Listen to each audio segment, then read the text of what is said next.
Your Excellencies, I will be speaking to you today on mobilizing financing for Africa's accelerated economic recovery, development, and integration. It has been a global economic cyclone. Africa witnessed a decline in GDP growth of 2.1% in 2020, its lowest in 20 years. Africa's GDP fell by $165 billion. Over 30 million jobs were lost, and over 26 million people fell into extreme poverty. Africa can no longer outsource the security of the lives of its 1.4 billion people to the benevolence of others. We must secure African lives. It is time, Your Excellencies, to build Africa's healthcare defense system. The African Development Bank plans to invest $3 billion to support pharmaceutical and vaccines manufacturing capacity for Africa. In the past 5 years, the work of the African Development Bank Group has impacted the lives of 335 million people, fast-tracking the move towards achieving Agenda 2063 goals.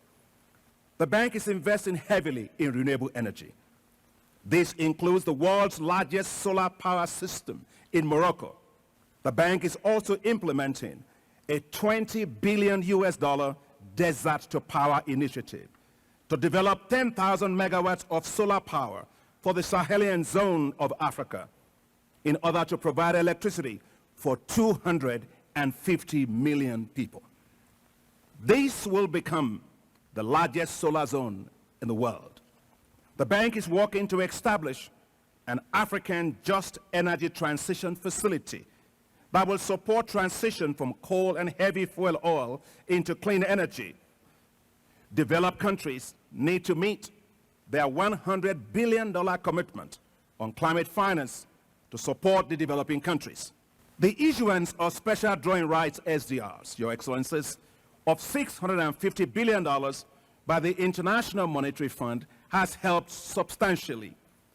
But Africa only received $33 billion worth of SDRs. African heads of state at the Paris Summit on African Economies, with the strong support of President Emmanuel Macron, called for a reallocation of $100 billion of SDRs to Africa. Passing the reallocated SDRs for Africa through the African Development Bank will serve Africa very well. To protect Africa from future economic shocks, it is now critical to establish an African financial stability mechanism.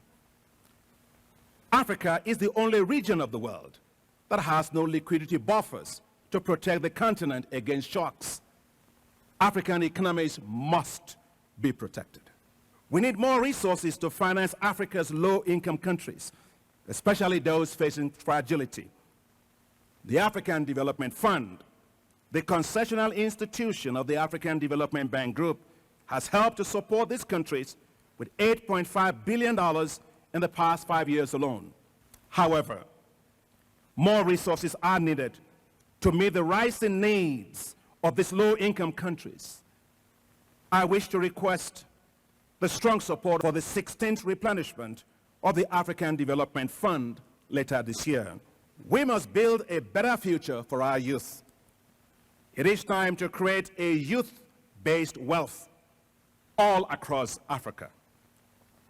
To boost financial support for the businesses of our youth, the African Development Bank Group is exploring with countries the establishment of youth entrepreneurship investment banks. These will be first-rate financial institutions run by the youth for the youth.